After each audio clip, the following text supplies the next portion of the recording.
하나님 말씀 신약성경 요한계시록 19장 7절 8절 말씀입니다.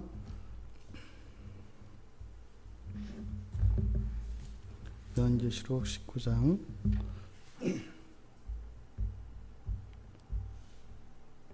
7절 8절 말씀 우리 같이 한 목소리로 함께 읽겠습니다. 우리가 즐거워하고 크게 기뻐하며 그에게 영광을 돌리세. 우리 어린 양의 혼인계약이 이르렀고 그의 아내가 자신을 준비하였으므로 그에게 빛나고 깨끗한 세마포옷을 입도록 허락하셨으니 이 세마포옷은 성도들의 옳은 행실이로다 하더라. 아멘. 아멘. 이제 하늘에서 불려졌던 그 할렐루야의 찬양이 이 땅에서 동일하게 할렐루야로 화답이 되었고, 지상의 성도들에 의해서 불려진 이 할렐루야의 찬양이 하나님의 음성과 하나도 다르지 않은 손색이 없는 완전한 찬양이었습니다. 이제 그 찬양의 내용이 계속되고 있는데, 우리가 즐거워하고 크게 기뻐하며 그에게 영광을 돌리세. 이게 할렐루야죠. 이게 할렐루야입니다. 이 할렐루야라고 하는 하나님을 찬양하는 이것을 우리의 실제적인 마음과 그리고 우리의 태도로 나타내고 있는 것입니다. 여기서 즐거워하고 크게 기뻐하고 그에게 영광을 돌린다는 이 말, 여기서 즐거워한다라고 하는 이 카이로라고 하는 것은 즐거움에 즐거울 수 있는 이유는 그 마음에 딱 합하기 때문입니다. 즐거움을 주는 것은 자기의 마음에 쏙 들거나 이렇게 자기의 마음과 합한 것, 이때 우리가 느끼는 것이 즐거움입니다. 그러니까 뭐 놀이를 하든 아니면 어떤 일을 하든 내 마음에 꽉 찰 때, 그때 우리의 마음에 드는 이 감정이 즐거움입니다. 이 즐거워하다라고 하는 이 말에서 은혜라는 말도 나오고 또 즐거움이라고 하는 그 말도 나옵니다. 이어서 크게 기뻐한다라고 이렇게 이제 번역을 한 이유는, 이 기쁨이라고 하는 이것은 이제 의태어로 볼 수 있습니다. 그래서 이 크게 기뻐하다라고 하는 이 단어는 이제 아주 즐거움을 주체할 수 없어서 펄쩍펄쩍 뛰는 그 모습을 나타내는 것이 바로 이 크게 기뻐하다라는 뜻입니다. 그러니까 뭐예요? 지금 하나님을 찬양하는 이 할렐루야 찬양하는 그 성도들의 모습을 지금 그려주는데, 하나님이 우리의 마음에 꽉 차는 겁니다. 조금도 빈틈이 없는 거예요. 그러니까 지상의 성도들은 아직 그렇게 되지 않거든요. 하나님이 아무리 채우셔도 우리에게는 2% 빈대가 있어서 이렇게 우리가 완전히 즐거워할 수가 없어요. 그리고 크게 기뻐할 수가 없습니다. 뛰면서도 한쪽 팔은 내리고 뛰어야 되는 거예요. 이렇게. 이게 우리 지상 성도들의 한계입니다. 근데 지금 여기서는요, 완벽한 찬양인 거예요. 그러니까 찬양과 우리의 마음과 우리의 태도, 우리의 본성과 우리의 몸과 마음의 모든 것이 완전하게 찬양하고 있는 겁니다. 그러니까 이것은 뭐 견딜 수 없죠. 여러분들도 뭐 그렇게 인생을 돌아보시면 크게 기뻤던 기억이 있을 겁니다. 잘 생각해 보십시오. 있습니다.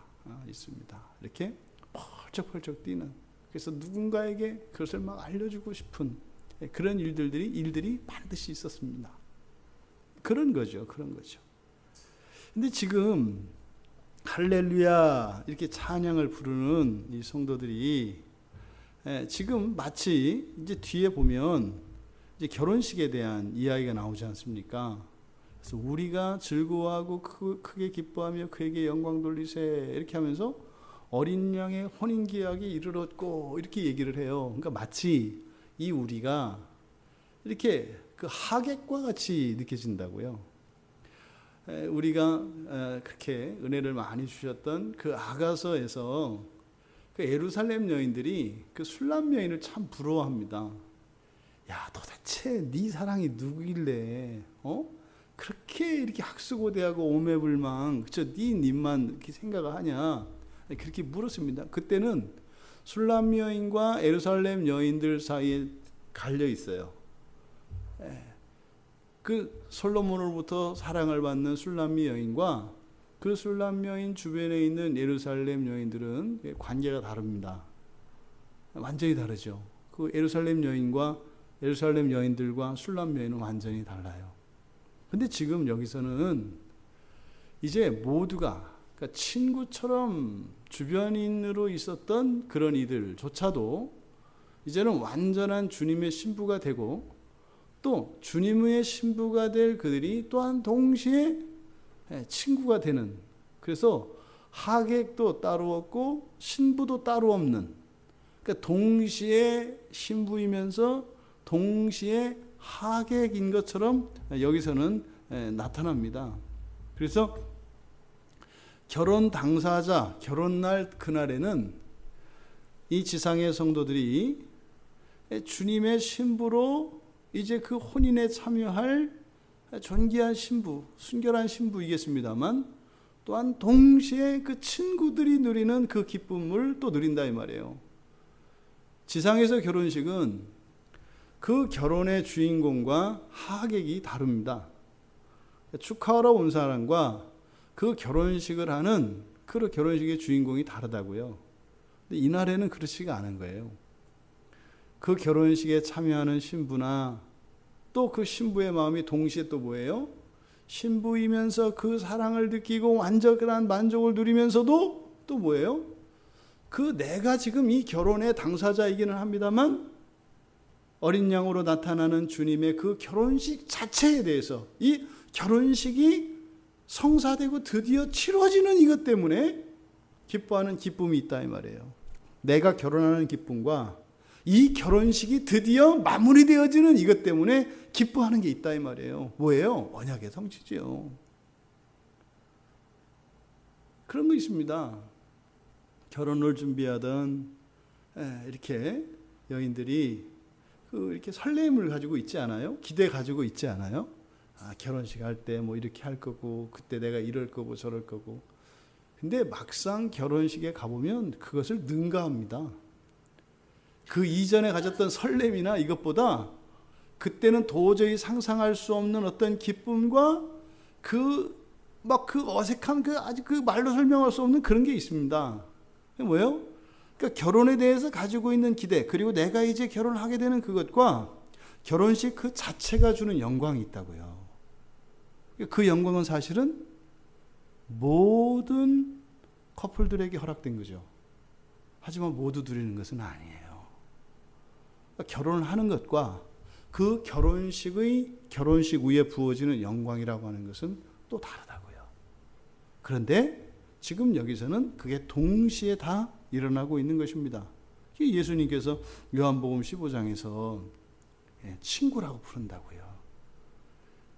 여러분, 가장 이상적인 관계는요, 남녀 관계에 있어서 부부인 동시에 친구가 되는 겁니다.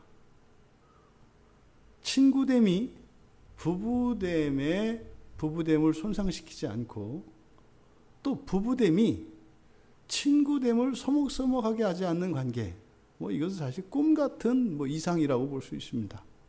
친구 같기도 하고, 친구이고 아내이고 남편인, 매우 드뭅니다. 거의 불가능합니다. 왜냐하면 이 세상에서는요, 충돌이 일어나거든요. 제가 사실은 저희가 목사가 되면서 그걸 꿈꿨습니다. 좋은 목사이면서 좋은 남편이자 좋은 아버지가 되기를 바랐어요.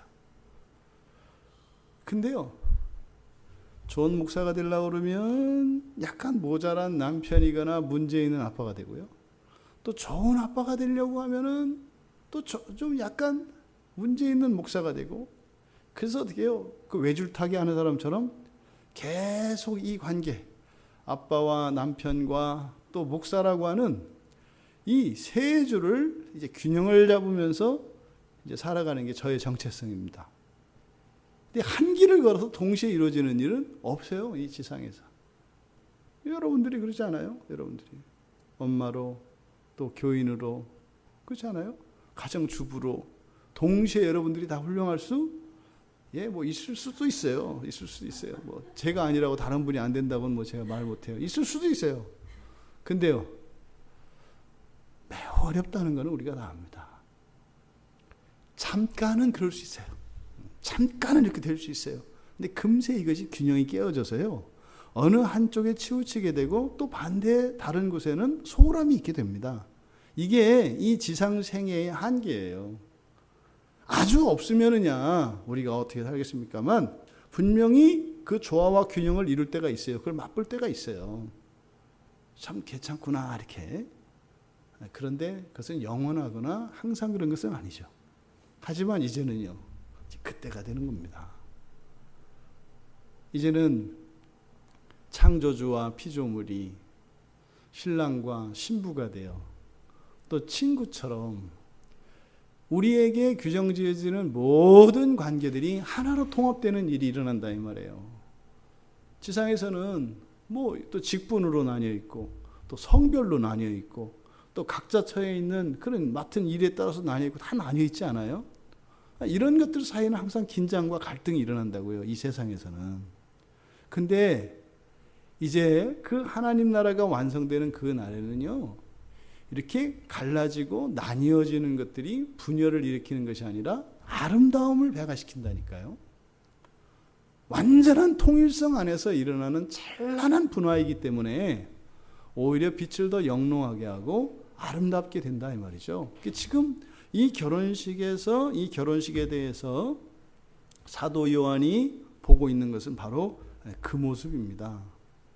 우리가 즐거워하고 크게 기뻐하며 그에게 영광 돌리세라고 하는 이 말을 통해서 할렐루야라고 찬양하였던 그것, 그리고 사실 이 지상에서 하나님으로부터 하나님의 백성들에게 약속되어졌던 모든 언약과 모든 복의 성취가 바로 이 혼인식을 통해서 일어나고 있는 것을 알 수 있습니다. 또 지금 여기에 사용된 이 말씀은 구약 성경의 이사야서 61장 10절의 간접적인 인용입니다. 그러니까 그대로 그 문맥을 가져다 쓴 것이 아니라 그래서 일부를 가져다 쓴 것인데, 이사야서 61장 10절은 이렇게 되어 있습니다. 내가 여호와로 말미암아 크게 기뻐하며 내 영혼이 나의 하나님으로 말미암아 즐거워하리니. 그죠? 이는 그가 구원의 옷을 내게 입히며 공의의 겉옷을 내게 더하심이라. 신랑이 사모를 쓰며 신부가 자기 보석으로 단장함 같게 하셨음이라. 이렇게 크게 찬양하고 즐거워하는 이것을 바로 결혼식과 결부지어서 이사야 선지자가 이야기를 해요. 본 겁니다. 이사야 선지자도 이것을 본 거예요. 그것을 사도 요한은 확실하게 본 거죠. 확실하게 본 겁니다. 그런데 이 말씀이 신약 성경에서 그 산상수훈에서 마태복음 5장 12절에 한 번 더 사용됩니다. 그러니까 신약 성경에서 이렇게 딱 두 군데에서만, 지금 계시록의 이 부분과 그리고 예수님께서 말씀하신 그 산상수훈 5장 12절에서 나오는데 그렇게 돼 있어요. 기뻐하고 즐거워하라. 기뻐하고 즐거워하라. 그런데 예수님께서 말씀하신 이때 이 문맥은 어떤 문맥이냐면, 의를 위하여 우리의 신앙으로 인해서 예수 그리스도로 말미암아서 모욕을 당하고요, 욕을 먹고요, 또 거짓으로 모함받고요, 또 악한 말을 듣는 신자들에게 장차 주어질 상에 대한 놀라운 비밀을 가르쳐 주시는 문맥에서 이 말씀을 한 거예요. 그냥 즐거워하고 기뻐하는 이유가 지상의 삶에서의 어떤 승리나 그 이유가 있는 것이 아니라, 이렇게 크게 기뻐하고 즐거워할 수 있는 무엇이라는 거예요? 장차 주어질 그 약속, 그 상급과 관련되어 있다는 거예요. 그러니까 이 세상을 살면서 가장 비참하고 가장 고통스러운 상황 속에 있는 신자들에게 기뻐하고 즐거워하라고 말씀하실 수 있는 이유가 뭔진 모르겠지만 미래의 어떤 약속이 있는 거예요. 근데 사실은 지상 성도들에겐 그게 이렇게 경험되지 않습니다. 그러니까 요즘 제가 계속 들은 질문이 그거라니까요. 정말 우리 그리스도인들이 그 주님의 약속으로 인해서 즐거움과 기쁨을 누릴까? 제 소원이죠. 다 그렇게 되길 바라죠. 근데 자꾸 물어보는 거예요. 만나는 사람마다 뭐가 좋냐고, 진짜 좋냐고. 그러면 사람들 딱 생각이 그런단 말이죠. 또 아니라고 할 수도 없는 게 또 기도 응답을 받은 것도 있고, 또 옛날보다 좀 나아지긴 해서 분명히 신세진 건 있어서 감사하고 기뻐하긴 해야 되는데 문제는 지금 기쁘지가 않아요. 그러니까 안 기쁜 것도 아니고 기쁜 것도 아니고 또 이렇게 보면은 뭐 옛날에 많이 들어주신 건 맞지만 지금 요거 하나는 지금 오랫동안 안 들어주고 계셔서 내가 이것 때문에 좀 찜찜해하고 있는데, 이게 이제 보통 교인들의 생각이죠. 예수님께서 제자들을 향하여 이렇게 말씀하셨을 때요, 그 큰 기쁨과 즐거움의 이유는 예수님이 죽었던 나사로를 살려냈으니까 너 무덤에서 나와서 춤춰라 이런 거 아니에요. 앞을 못 보는 맹인들의 눈을 띄워줬으니까 너 이제 보게 됐지, 살만 나지, 기뻐 춤춰라. 그 안진뱅이로 살면서 사람들이 그냥 들어옮겨야 움직일 수 있는 이런 안진뱅이들을 두 다리로 씩씩하게 걷게 되실 때 너 이제 두 다리로 걷게 되었으니 그 두 다리로 기뻐 찬양하며 날마다 하나님께 영광 돌리며 살아라, 이렇게 얘기하지 않는다고요. 단지 불쌍했을 뿐이에요. 그것 때문에 살맛 안 난다고 하고, 그것 때문에 못 살겠다고 하고, 그것 때문에 그 가슴에 시퍼렇게 멍들어 있으니까 그냥 그게 불쌍했던 거예요. 그래서 그냥 안티프라민 발라줘서 이렇게 화하게 해서 그냥 놔주게 해준 거예요. 그게 그들이 심령 안에 있는 어둠을 걷어내지 못합니다. 어떤 기적도 되는 게 아니에요. 큰 기쁨과 즐거움은 어디에 있어요? 장차 임할 약속이라는 거예요. 근데 그 약속이 뭐라는 거예요? 요한은 지금 무릎을 딱 치는 거예요. 아, 이거구나. 크게 기뻐하고 즐거워할 수 있는, 바로 지금 여기서 하늘과 땅에서 들려지는 이 할렐루야의 찬양이 바로 이날 이거였구나. 근데 그것이 지금 뭐라는 거예요? 어린 양의 혼인식이라는 거예요.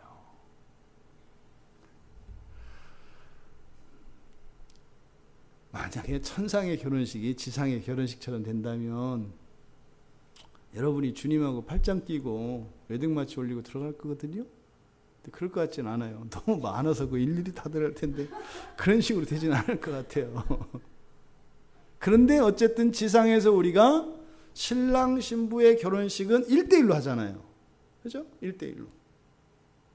그리고 한 신부가 신랑의 한 팔을 붙잡고 들어가잖아요. 이건 어떤 식이 될지는 모르겠지만 동시에, 하지만 철저히 개인적으로 그 혼인잔치가 있을 겁니다. 동시에 이루어지겠지만 그 혼인잔치에 참여하는 주님의 신부된 성도들은 그날 주님과 함께 웨딩마치를 올리며 영광스러운 할렐루야의 찬양을 드리며 하늘의 천군 천사들이 부는 나팔 소리를 속을 주님과 함께 행진하게 될 것입니다. 진짜라고요. 진짜라고요. 지금 이 결혼식이 이르렀습니다. 이제 성경 본문에 보면 다 부정과거형으로 돼 있어요. 우리가 즐거워하고 기뻐하고 이렇게 영광을 돌리는 이 일이 부정과거형으로 돼 있습니다. 부정과거형 뭐예요? 이미 이루어진 거라고요. 이미 이루어진 거예요. 역사적 사실, 우리가 보통 문법적으로 이야기하는 그런 겁니다. 그런데 영광을 돌려라. 그러니까 즐거워하고 크게 기뻐하고 영광을 돌리자.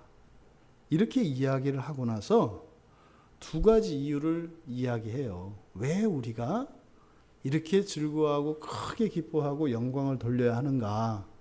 그 이유를 두 가지로 7절에서 이야기하는 겁니다. 첫 번째가 뭐예요? 어린 양의 혼인 기약이 이르렀기 때문이다. 두 번째 뭐겠어요? 그의 아내가 자신을 준비하였기 때문이다. 여러분, 이 혼인식을 즐거워하는 것은 우리들만이 아니에요. 신랑이 더 즐겁고 기쁘겠어요? 신부가 더 즐겁고 기쁘겠어요? 둘이 똑같이 즐겁고 기뻐요. 결혼식은 똑같이 기다리거든요. 자꾸 여기다가 여러분 생각에 있는 여러분 남편이나 다른 남자 끼어들면 안 돼요. 완전한 남자예요. 완전한 남자. 손해본 것 같은 그 여성들의 그 피해의식을 버리셔야 이 주님의 혼인잔치의 그 기쁨과 만족을 누린다고요. 또 여러분들이 알량한 그 우월감 조금 낫다고 하는 참 그런 거 없어져야 이게 여러분들이 전인격적으로 받아들여지는 거예요. 그러니까요, 지금 이유가 여기서 지금 찬양하고 이렇게 영광을 돌려야 되는 두 가지 이유를 말하잖아요. 신부가 준비된 것, 그리고 결혼식 날이 온 것. 그러니까 결혼식 날이 온 것은 다분히 뭐예요? 신부의 입장이라고요. 그런데 신부가 준비된 것이 이렇게 기뻐하고 이렇게 즐겁고 크게 기쁜 건 누구겠어요? 신랑의 입장인 거죠. 그러니까 지금 여기에는요, 지상에 있는 성도와 하늘에 있는 모든 천사와 심지어는 영적인 모든 존재들까지, 그리고 우리 주님까지 완전한 기쁨으로 충만한 것이 지금 혼인식으로 나타나고 있다는 겁니다. 여러분, 우리는 그 혼인식을 위하여 살아가는 사람들입니다. 지금 우리말 성경에 혼인 기약 이렇게 나와 있어서 좀 이게 의미가 애매합니다. 그냥 결혼식 이렇게 하시면 돼요. 결혼식. 이거를 이제 번역을 뭐 이렇게 뭐 혼인 기약이라고 했는데 그냥 결혼식이라고 하시면 돼요. 왜 이제 이것을 기약이라고 했냐면 아마 이제 의도상으로는 이미 지상의 성도들에게 구약으로부터 계속 약속이 주어져 있잖아요. 그래서 그 약속이 이제 성취되는 것에 초점을 맞춰서 언약에 성취되는 것을 초점에 맞춰서 이를 나타내기 위해서 기약이라고 한 것이고, 그런데 오히려 그것보다는 그냥 결혼식이라고 하는 것이 본문의 문맥을 그냥 잘 드러냅니다. 그냥 결혼식입니다. 그리고 뒤에 보면 이렇게 두 가지 이유를 이야기했습니다. 그런데 여기 보면 지금 아내라고 번역이 되어 있어요. 이제 두 번째 이유가 그의 아내가 자신을 준비하였으므로 이렇게 되어 있잖아요. 여기서 그 아내는 이제 귀내라고 하는 단어인데, 이 귀내는 물론 한 남자에게, 그러니까 결혼한 남자에게 자기의 여자는 아내를 뜻해요. 근데 이 귀내라고 하는 말은 그냥 일반 여성에게도 다 쓰는 말입니다. 그냥 남성 여성 할 때 그냥 여자에게 다 쓰는 일반 명사고, 뭐 심지어는 뭐 양 엄마한테도 쓸 수 있는 그런 단어입니다. 그래서 우리가 생각하는 신부 그런 개념은 아닙니다. 근데 이것은 이제 의역을 해서 신부, 그러니까 신부라고도 하지만 지나치게 해석한 거죠. 이게 사실은 신부와 신부감은 다릅니다. 그죠? 그 신부는 법적 관계예요. 신부감은 아직 법적 관계는 아니에요. 신부가 되면 한 남자의 아내가 되어서 이제는 그 지조와 정절을 지키며 그리고 지켜야 할 법적 책임과 의무 도리들이 있습니다. 또 해야 되는 일들이 있어요. 근데 신부감은 안 그래요. 신부감은 그냥 신부하다가 가버릴 수 있어요. 신부감은 아직 그 법적 관계가 아니라고요. 그러니까 지금 여기서 말하는 7절에 바로 그 할렐루야 찬양의 두 번째 이유로 제시되어 있는 바로 자신을 준비한 그 여자는 아직 신부라고 하면 안 돼요. 하려면 뭐 신부감 이 정도로 해야 되겠죠. 그래서 그냥 여인이라고 하는 게 맞다. 여인. 신부라고 하는 것은 이미 결혼식을 마치고 나서 그 남자의 완전한 신부가 된 것을 의미해요. 그러면요, 신부뿐만 아니라 사실은 주님의 신부는요, 자격도 갖추고 있어야 돼요. 우리들은 아직 신부감이지 아직 신부는 아니에요. 걸맞지 않는다고요. 지금 여기서 그 신부는 그냥 여인이다. 그러니까 여러분 보십시오. 아내가 자신을 준비했으므로 라고 했으면 이 아내는요, 결혼식 하기 전에 아내로서 모든 조건들을 다 구비하고 있어야 되는 거예요. 이해되시죠? 이것을 나누는 이유가 아직은 아니라고요. 그 신부됨, 아내됨이 우리들에 의해서 되는 게 아니라고 말씀을 드리려고 하는 거예요. 다만 그 여인이 지금 결혼하게 될 신부가 될 그 여인이 어떻게 했다고요? 자신을 준비했다라고 이야기한다고요. 자신을 준비했다. 이게 중요한 겁니다. 자신을 준비했어요. 근데 준비됐다라고 하는 의미가 모든 자격을 갖춘 것을 의미하는 것은 아니에요. 단지 준비했다, 예비했다 이렇게만 이야기한다고요. 이것을 예배로 우리가 예배에 비유할 수 있어요. 지금 우리가 지금 같이 예배를 드리잖아요. 똑같이 준비되어 있나요, 우리가? 그럴 수 없죠. 그럴 수 없어요. 왜냐하면 삶의 환경도 다르고 지금 내가 맞닥뜨리고 있는 문제도 다르고 내가 지금 싸우고 있는 영적 싸움도 다 다르거든요. 동일하게 준비가 될 수 없어요. 그런데 뭐라 그래요? 준비됐다고 얘기한단 말이에요.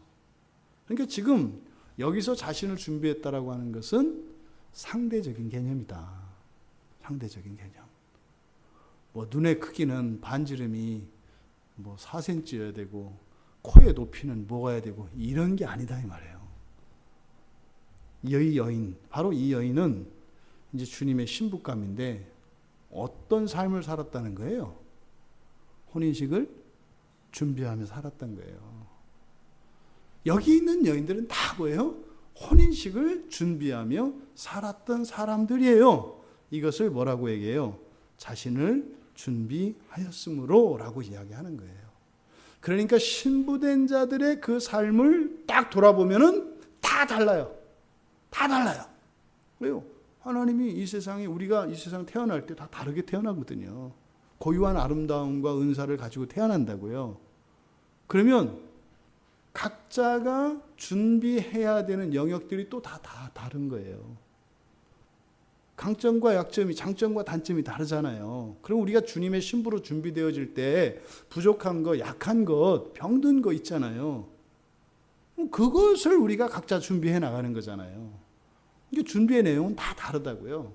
하지만 그들을 향해서 다 뭐라고 얘기해요? 준비했다 이렇게 얘기한다 이 말이에요. 준비했다.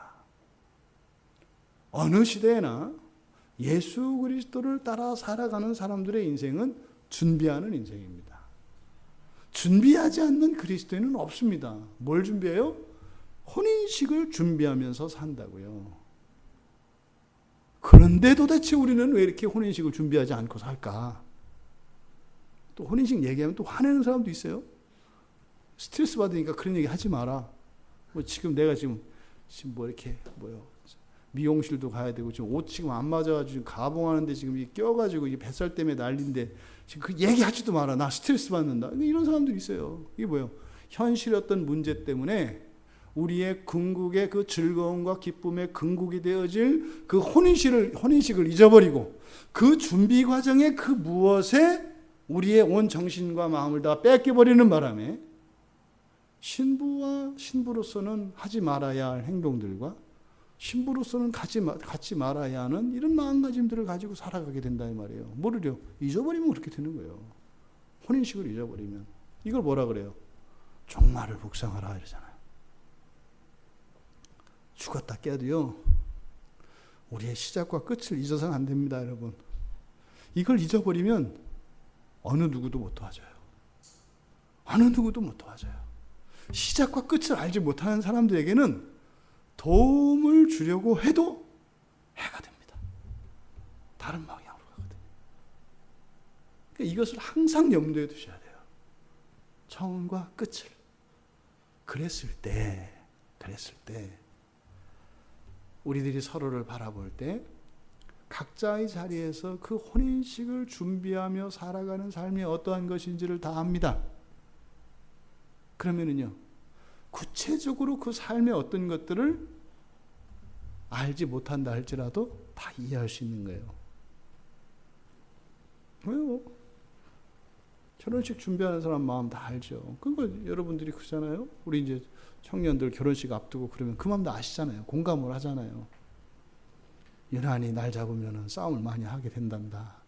뭐 이런 거 하면 내가 잘못 생각한 건 아닌가, 착각했나, 뭐 이런 생각도 들고 그렇단다. 뭐 이제 뭐 이런 얘기를 해주잖아요. 다 해왔으니까. 그 사람이 누군지 몰라도 다 안다 이 말이죠.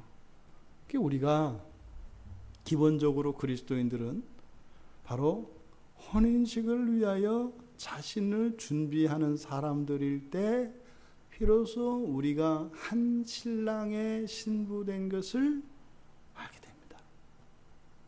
그리고 우리에게서 찾을 수 있는 공통점은 바로 신랑에 대해서입니다. 신랑에 대한 이야기를 할 때 우리가 하나 되어지고 공통점을 찾지, 자신들의 이야기를 할 때는 하나도 공통점이 없어요. 그러니까 주님을 만났던 얘기, 주님이 하셨던 얘기, 주님이 나를 사랑해 줬던 얘기, 그건 다 똑같아요. 근데 모양과 이렇게 다르니까 뭐 기대다, 뭐 이런 식으로도 하시네, 뭐 나한테도 오겠네, 뭐 이런 거죠. 그러니까 주님과 관계되어진 그것에 있어서는 모두가 공통적이고 공통된 관심사고 다 같아요. 하나가 되죠. 근데 주님이 아닌 다른 것을 이야기하면 달라도 참 다릅니다. 그러니까 이제 진짜 가짜가 나오는 거예요. 무슨 주님과 결혼식 하는 게 뭐 조선 왕조실록의 여인열전도 아니고 너는 비이고 나는 귀이고 뭐 이렇게 되는 게 아니잖아요. 여기서 바로 이 자신을 준비했다고 하는 이 의미 조심하셔야 돼요. 여러분, 혼인식 그날에 여러분 화장 틀리면 못 들어갑니다. 헤어스타일 유행에 뒤처지면 안 됩니다. 이게 지금 농담으로 이야기하지만 이거를 교리적으로 얼마든지 여러분들의 동의를 얻어낼 수 있어요. 제가 이거 무섭게 얘기해서 그렇지.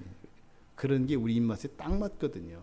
왜요? 우리 착해서 주님에 딱 맞는 신부가 되기를 원해요. 될 수 없는데. 그래서 되는 게 아닌데. 그렇게 따지면 결혼식장 근처도 못 갈 사람들인데. 예? 그 결혼식장이나 그 있는 도시도 못 갈 사람들인데. 읍내도 못 갈 사람들인데. 또 이렇게 신부 된 건 알아가지고 또 뭐 이렇게 어떻게 하려고. 여러분, 속지 마세요. 우리의 착함을 죄가 이용해서 오히려 하나님 때문에 하나님의 신부된 자들을 스스로 자해하는 쪽으로 몰아넣습니다. 그런 거 아니에요. 중요한 것은 먹든지 마시든지 무엇을 하든지 우리가 하는 이 모든 것은 주님과의 그 혼인식을 준비하는 것이라고 하는 이것을 우리가 잊지 말아야 합니다.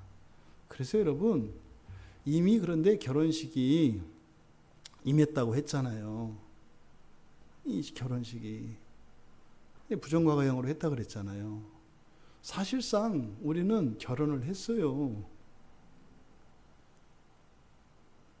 법적으로는 여러분들이 세례를 받았을 때 주님과 결혼을 했다고요. 근데 세례라고 하는 것이 꼭 일치하는 것은 아니어서 우리의 참된 신앙의 관점에서 보았을 때는 여러분이 회심했을 때 그때 주님과 결혼한 거예요. 이미 결혼한 거라고요. 근데 주님과 신방을 차리는 것은 아직 시간이 남아 있어요.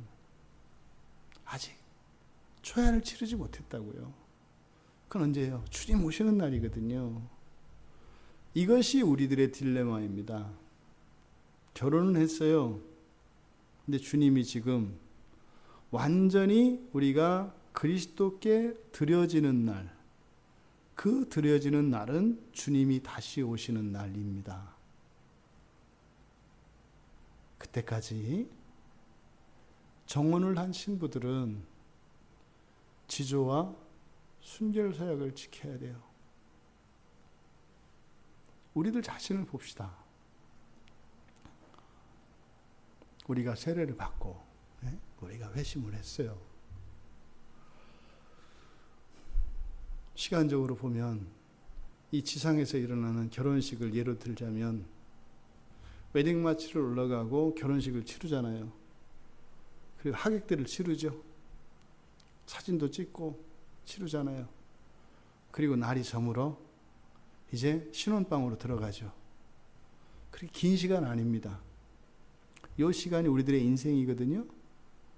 어떤 신부가 결혼식 웨딩 마치를 딱 끝나고 나서 이제 나와서 하객들에게 인사하면서 신랑 친구들에게 추파를 던지고 결혼에 참여한 남정네들에게 욕정을 흘려보낸다면 어떻겠어요?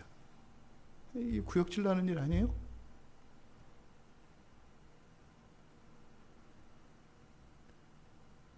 우리가 세례를 받은 것은 주님과 정혼한 거예요, 여러분. 주님께 우리를 틀 때 그때까지 우리는 우리의 지조를 지켜야 한다니까요. 그날 주님 앞에서 얼마나 부끄럽겠어요. 버리지 않으시죠. 우리의 마음이 어떻겠냐고요. 그 순결한 신부로 주님께 우리를 드릴 때 우리의 만족과 기쁨이 주님의 만족과 기쁨이 되어지고 주님의 영광을 더욱 드러내지 않겠습니까? 바로 지금 여기서 결혼식을 위하여 준비되어진 그 여인과 결혼식이 임한 그것 때문에 우리가 찬양할 수 있다는 거예요. 사도 요한은 이것을 미래형으로 이야기하지 않고 부정과거형으로 이야기했다고요. 부정과거형으로. 근데 찬양하는 것은 미래라고요. 무슨 말이에요? 먼저 이루어진 그 결혼에 대한 참다운 이해와 그 가치를 아는 것은 나중이라는 거예요. 이게 우리의 딜레마가 있어요. 하지만 그때까지 요한은 그랬지만 우리는 아니에요. 이제 우리는 이것이 다 현재형으로 우리들에게 받아들여질 수 있습니다. 그래서 왜 가정하는지 아세요? 가정의 순결이 깨어지면 마지막 날에 주님과의 그 혼인식의 순결의 서약과 이것의 의미를 알 수가 없어요. 다음 세대들이. 그게 무슨 개념인지를 모른다니까요. 아니 결혼하는데 무슨 순결을 지키고 무슨 결혼하는데 영원히 살아. 수틀리면 관두고 다시 만나는 거지. 이런 생각을 가지고 있는 이들에게 한 분 신랑을 위하여 한평생을 그 결혼식의 서약을 지키며 살아가야 한다고 하는 그 말이 들어가겠냐고요. 없는 말이에요. 그런 말은 되는데 전혀 의미 없는 말이 된다니까요. 이게 말이 언어가 무서운 게 언어는 단순한 말장난이 아니라 우리의 정신을 나타내는 것이기 때문에 그렇습니다. 설교자들이 아무리 강단에서 이야기를 하는데 전달이 안 돼요. 왜요? 생각이 달라졌기 때문에요. 같은 말을 쓰는데 완전한 이방의 언어라고요. 전달이 안 돼요. 그러니까 우리가 이 가정을 지키는 일에 목숨을 다해야 돼요. 심지어는 이 가정으로 인해서 지키기 위해서 내가 엄청난 불이익과 부당한 대우를 받아도 신자들은 그래서 가정을 지켜야 돼요. 그게 의무고 법이고 이혼하는 건 죄고 이런 게 아니에요. 그게 아니라고요. 마지막 날에 그 영광의 그 혼인식이 이 세상에서 흐려지지 않도록 그 영광이 주님 오시는 날까지 이 지상의 모든 사람들에게 전달될 수 있도록 그래서 그런 거죠. 이어서 8절에서 놀라운 얘기를 합니다. 그에게 빛나고 깨끗한 세마포 옷을 입도록 허락하셨으니 이 세마포 옷은 성도들의 옳은 행실이로다 하더라. 이게 조심해야 돼요. 그러니까 사실은 이게 제가 예전에 이런 설교를 들었었기 때문에 그래서 이렇게 더 이렇게 민감하게 반응하는 건지 모르겠어요. 이 본문을 보면 다분히 보세요. 혼인식 하기 전에 성도들이 어떻게 해야 돼요? 세마포 옷을 준비해야죠. 각자 결혼식에 입을 옷을 준비해야 되잖아요. 그렇죠? 근데 그 옷은 또 어떤 옷이에요? 빛나고 깨끗하대요. 흠이 없다는 얘기거든요. 빛나고 깨끗하대요. 그러면 이게 헷갈리는 거예요. 또 이게 또 믿으면 구원받는다고 예수님이 믿어서 이렇게 됐다고 하더니 또 이걸 또 빛나는 것도 어려운데 그랬다 또 깨끗하다네. 깨끗한 것도 흠이 없는 거라네. 이걸 또 그걸 준비해서 또 그걸 갖고 가야 된다네. 교복을 사듯이 이걸 사야 된다는 얘기인데, 그랬더니 그 뒤에서 또 뭐라 그랬어요? 옳은 행실이라네. 그냥 막 넘어가고 싶다고요. 그러니까 여기서 원문을 직역하면 앞에 이렇게 돼 있어요. 그것이 그녀에게 주어졌다. 빛나고 깨끗한 세마포 옷을 입도록. 그러니까 그것이 뭐겠어요? 그 옷이죠. 빛나고 깨끗한 세마포 옷이 그녀에게 주어져서 그녀에게 입도록 했다. 이거를 그래서 우리말 성경에 허락하신 세마포 옷이라고 이렇게 의역을 한 이유가 뭐냐면, 주었다라고 하는 동사가 수동태로 쓰여요. 그러니까 주어졌다 이렇게 한다고요. 네? 그것이 주어졌다. 그러니까 이 여인이 가지고 갔던 옷을 입는 게 아니에요. 그 옷은 어떻게 돼요? 주시는 거라고요. 그녀가 준비한 옷을 입는 게 아니에요. 주시는 거예요. 주시는 거. 그렇게 그녀를 위해서 준비된 빛나고 깨끗한 세마포 옷이 있어요. 근데 그 옷이 뭐라고요? 뒤에서 옳은 행실이래요. 여기서 사용된 이 행실이라고 하는 이 말, 우리들이 사용하는 그 행실이 아니에요. 우리들한 행위를 나타내는 말이 아니에요. 그러니까 여기서 말하는 그 옳은 행실, 성도들의 옳은 행실이라고 하는 것은 무슨 말이냐면, 이때부터는 어떻게 된다는 거예요? 우리가 완벽하게 옳은 삶을 살게 된다는 거예요. 그러니까 이 옷은 유비 비유거든요. 옷은 우리가 주일에 살펴보았던 것처럼 옛사람의 성품과 새사람의 성품을 뭐라고 해요? 입고 벗는 것으로 이야기하잖아요. 그러니까 우리의 본성과 능력, 이런 품격들을 말한다고 했잖아요. 그러니까 여기서 말하는 옳은 행실을 입도록 하셨다라고 하는 것은 무엇이에요? 전질원적인 완전한 변화를 말한다고요.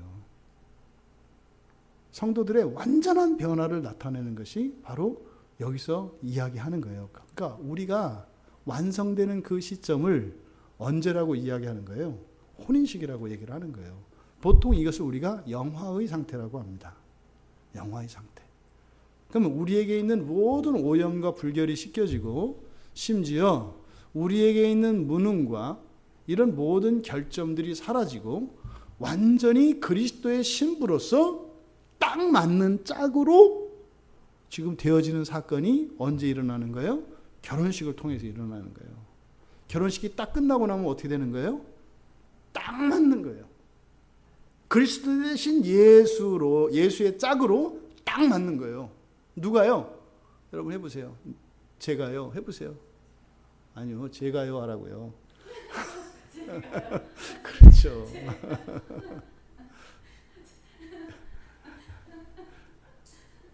우리 모두가 누가 봐도 딱 맞는다고요. 그러니까요, 하나님의 그 영광, 그 그리스도의 권세와 권위와 그 영광에 딱 맞는 신부들이 다 된다는 거예요. 그러니 이 혼인식을 찬양하지 않을 수가 있겠어요? 그러니까 이 지상에서 우리들이 바라는 모든 것, 되고 싶은 것, 또 필요한 것, 우리들이 간구했던 모든 것, 이것들이 다 합쳐져서 사실은 지상에서 이루어질 수 없어요. 우리들이 간구하였던 거룩하고 세속적이고 이 모든 선하고 의로운 그것들을 하나님께서 이렇게 준비해 놓으신다고요. 그리고 혼인식에 입는 옷과 같이 바로 하나님 나라에 들어가는 그 날에 우리에게 그것이 덧입혀진다고 이야기를 하는 거예요. 이게 그토록 고대하던 인간의 완성입니다. 이게 에덴 동산에서 이놈의 천사들이 사람을 하찮게 여기고 꼬드겨서 그렇게 하나님께 불순종하도록 했던 그 이유가 바로 이날의 완성을 몰랐기 때문에 한 거예요. 그러니까 이 혼인식에서는 완전한 인간의 완성을 말하죠. 그때 비로소 이 여인은 주님의 신부가 됩니다. 이 신부는 이제 뒤에 계시록 21장에 가서 다시 나온다고요. 다른 데서는 안 나와요. 성취는 뒤에서 일어나는 것이고, 지금 사실 요한은 이것을 미리 보는 거죠. 성취는 뒤에서 일어나요. 여러분, 정말 우리들이 입어야 할 순결과 거룩함과 의와 능력과 영광과 권세, 그것은 마지막 날에 하나님께서 우리에게 입혀주셔야 하는 것입니다. 그런데 그 완전한 신부의 빛나고 깨끗한 세마포 옷을 입는 신부들의 지상에서의 삶의 공통점은 혼인식을 준비하며 살아가는 삶이라는 것입니다. 우리들의 현재의 삶의 모습은 모양도 다르고 빛깔도 다르고 순결의 정도도 다 다를 수 있습니다. 하지만 마지막 날엔 말입니다. 모두 다 영광스럽고 거룩하고 순결한 옷으로 우리들에게 입혀질 것입니다. 여러분, 바로 이 할렐루야가 성취되어지는 그 혼인식이 여러분 평생에 잊혀지지 않는 인생의 궁극적인 목적이 되시기를 바랍니다. 가끔 내가 왜 존재하고 내가 왜 이렇게 살아야 하는가 의문이 들고 회의가 올 때 있습니다. 그리고 더 이상 우리의 신앙과 기본적인 우리의 양심과 우리의 인간성까지 버리고 싶은 그런 때가 옵니다. 그럴 때 우리가 잊지 말아야 합니다. 지금 현실에서 벌어지고 있는 어떤 사건과 지금 이 자리에서 일어나고 있는 그 모든 일들은 옳고 그른 것이 중요한 것이 아니라 그 혼인식을 위하여 나를 준비하시기 위하여 하나님께서 허락한 것임을 잊지 말아야 합니다.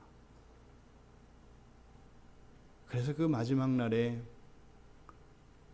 완성은 하나님의 은혜로 우리에게 주어진다고 하는 사실을 명심하시고, 조금도 위축되거나 또 조금도 거만해지거나 자만심을 갖지 않고, 어떤 경우에서도 소망을 잃지 않고 그 할렐루야의 찬양이 성취되어지는 그 결혼식이 우리들이 이 세상을 살아가는 동안 좀 더 인내할 수 있고, 좀 더 용기를 내고 힘낼 수 있는, 그리고 좀 더 버틸 수 있는 충분한 이유가 된다고 하는 이 사실을 사도 요한은 지상을 살아가는 고난받는 성도들에게 전해주고 싶었던 것입니다. 여러분, 우리들의 그 마지막 종말을 준비하며 살아가는 그 삶을 하나님께서 다 아십니다. 우리 안에 있는 목마름과 아쉬움을 다 아십니다. 그 모든 것들을 우리가 목말라 할 때 하나님께서는 이미 하늘에서 다 예배하신 것을 믿습니다. 우리들의 부족함으로 인하여 비참하고 하나님 앞에 죄송할 때 오히려 그 부분들을 새살나게 하시고 채우셔서 온전케 하신 것을 믿습니다. 지상을 살아가는 모순적인 존재인 우리가 저 하늘나라에서 우리를 위하여 하나님께서 준비하고 계시는 완전한 우리를 회복할 때까지 성령을 의지하며 예수 그리스도를 믿으며 그렇게 승리하시는 우리 모두가 되기를 주님의 이름으로 축원합니다.